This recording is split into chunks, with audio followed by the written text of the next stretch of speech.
As I continue on in this class, I find myself learning so much more about these different types of therapies and theories, and not just what they all entail individually, but how similar and yet at the same time how vastly different they are from one another. And existential therapy, along with Gestalt therapy or Gestalt therapy, I typically mispronounce that therapy. Um, those two are no exception when it comes to that. There are so many similarities that I'm finding between the two of them, but at the same time, such foundational and monumental differences between the two. And quite frankly, it just honestly amazes me and it intrigues me of how two therapies can be used in such similar ways, but at the same time have such core values that are so different from one another. So I'm going to go ahead and dive right in. So the first one I'm going to talk about is existential therapy. And this one I found myself highlighting, taking so many notes, underlining, circling, drawing arrows, because there was so much that I was getting out of it. And I found myself having kind of already learned a little bit about person-centered therapy, finding some similarities with that. And I know we'll talk about person-centered therapy later on in the class, but with existential therapy, kind of just giving an overview, what I took away from what I read, and the book that I used to read about it was Tan's book, Counseling and Psychotherapy: A Christian Perspective. Um, Essentially, is more of the concern with the human existence, and Tan actually defines existential therapy as this. So it focuses on helping clients experience their existence in an authentic, meaningful, and responsible way. It is based on an existential philosophy that views human beings as having freedom as well as responsibility to choose in order to create meaning in their lives. And although people may have some limiting circumstances to deal with in their particular life context, they still have the freedom to choose how they want to handle their own life situation.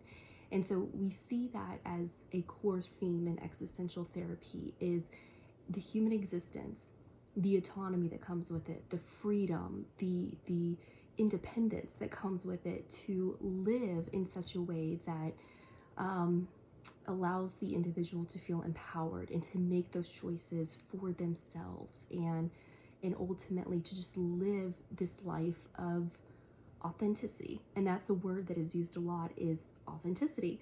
And so that's kind of what I summed up as sort of the core theme, is authentic existence. And it's very interesting. And again, that kind of is similar to some of the person-centered therapy cores.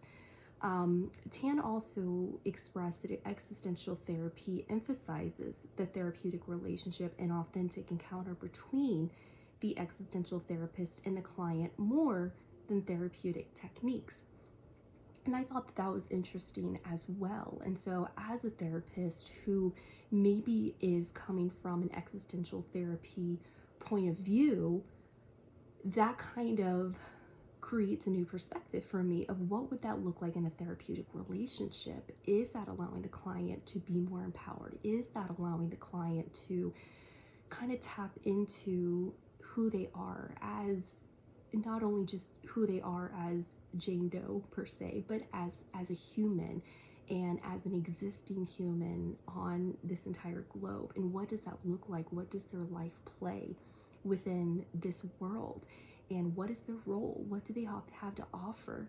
And just again, their existence. And finally, at the core of that, what would it look like for them to authentically live as they were created to live?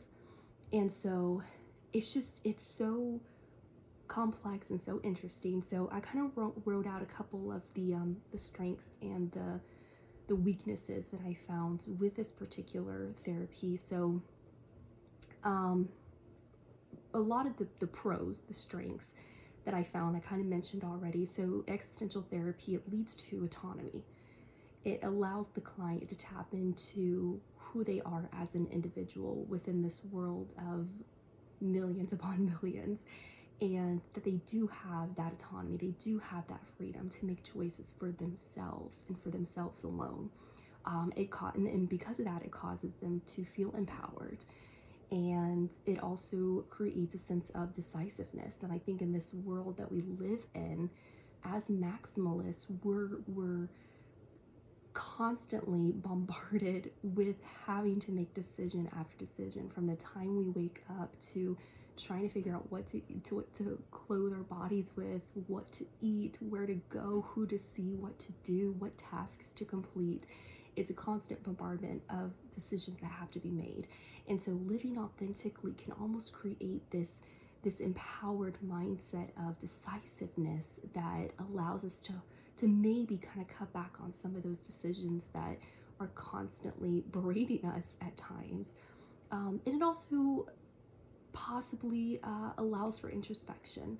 And to live authentically, you must know who you are, and you must know what you need to do and who you need to be to live as your authentic self.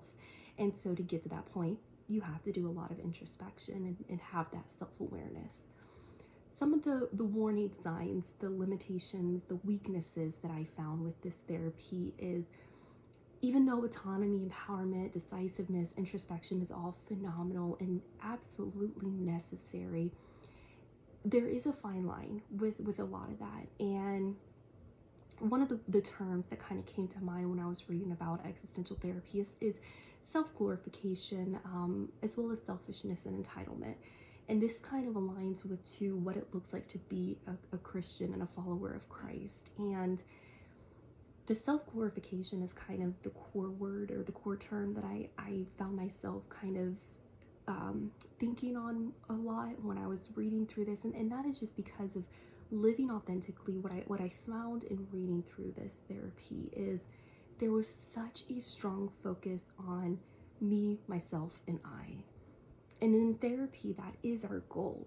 We want our client to be able to get to that point where, especially if they're dealing with people pleasing, or they're a hero child in a dysfunctional family framework, we want to get them to a place where they do think about themselves and they are empowered enough to make those hard decisions to protect themselves and to use their voice and to set those boundaries and whatever it is that's healthy for them.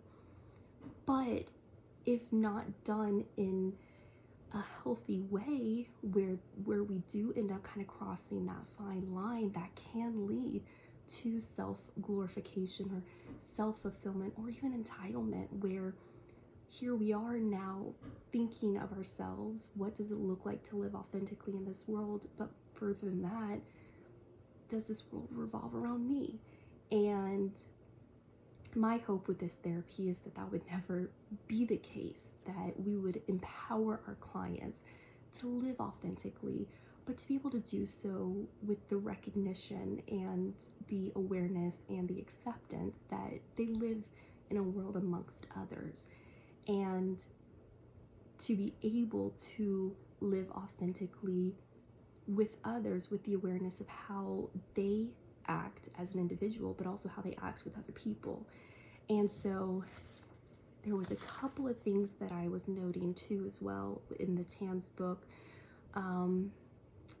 and that was kind of the Enneagram. It reminded me of this a little bit too, where, let's see, it was under the 6 major characteristics of an authentic person or an existing person. And so you have those 6 characteristics listed out. And so there's quite a few that I've already talked about, with the introspection, the self-affirming, the centeredness, the uniqueness. And also too, one thing that I wanted to point out that was really interesting is being able to experience self-consciousness or awareness of themselves in relating to the world, including awareness of external threats and dangers to their existence. And what comes to mind is, I don't know if this is in scripture or if I just had someone of wise counsel tell me this, but basically saying being prudent but not paranoid. And I think that phrase is a powerful one too, with kind of dealing with this authentic lifestyle, to not have blinders up at all times. But the interaction is what, kind of going back to the Enneagram, the interaction with other people, And then the relating to the world kind of reminded me of the Enneagram, where not only are you learning about yourself, who you are authentically, but you're learning about who you are and how you are when it comes to relating with other people. And so I thought that was just super fascinating. For the sake of time, I got to kind of speed up here, but the second therapy was Gestalt therapy. And it's actually quite similar, I found, to existential therapy, in that it really empowers the client to live a life of autonomy, to live a life of authenticity. It kind of has some of that core values of me, myself, and I, and not necessarily in a selfish way, but just again, more of that self-dependent, self-fulfilling mindset, where with any therapy, there's pros and cons to it. But there is that big similarity between the two, of living a life of authenticity and of authentic existence. With Gestalt therapy, I did find some red flags, if you will. And that is one of the main things was the strong, how do I word this? The strong emphasis on independence, to the point where there's almost a sacrifice of dependency on others. And on the positive side of the spectrum, that is a good thing, because it allows someone, especially a people pleaser, someone who is codependent, it teaches them and empowers them to be self-sufficient, to where they don't need the affirmation or the validation or the okay from other people to be able to live their life. But on the negative side of the spectrum, that can cause individuals to become so self-reliant and so self-supportive that they exclude themselves from community and from personal relationships, platonic, romantic, whatever. And that's a scary place to be in. And looking through it through a Christian lens, that's not how Christ wants us to live. And he has created us. His word tells us that he has created us for community. We as believers are meant to be in union with one another. And so that, for me, that was definitely a big red flag, was the strong emphasis on self-dependency and self-support, and just the need of not needing so many people to be in your inner circle. And that's just not healthy either. And so again, I think it kind of depends on the client with any of these therapies, existential, Gestalt. It really depends on who you're dealing with. If you're dealing with someone who's come in with people pleasing, chronic people pleasing, if you're coming in with someone who is codependent and literally cannot live a life outside of being with their husband, their wife, their best friend, their parent, whatever the individual is that they essentially are kind of latched to, hypothetically. Or if you're dealing with someone who is what was the other one? It was codependent, people pleasing. I mean, honestly, just anyone who lacks confidence and just really doesn't know their worth, doesn't know their value, and really doesn't know how to exist in this world. These therapies can be so healing and so helpful for those clients. But if you're coming in with a client who is very confident, who is possibly self-supportive and self-sufficient on the side of the spectrum, to where it's not healthy because of trauma that they've been through, that has almost, that isn't, that not almost, but has rewired their brain to think that nobody and no one will ever be in my inner circle, because only those in my inner circle have hurt me and will continue to hurt me. Then you're dealing with somebody who needs to be reawoken to the idea that there are safe people out there, and that it isn't healthy to be so cut off from everyone around them. So lots of different thoughts there. But all in all, very interesting therapies, and definitely, I think out of the two, existential therapy is kind of the one I'll keep in the back of my mind, just because of the emphasis that it has on living authentically in this world.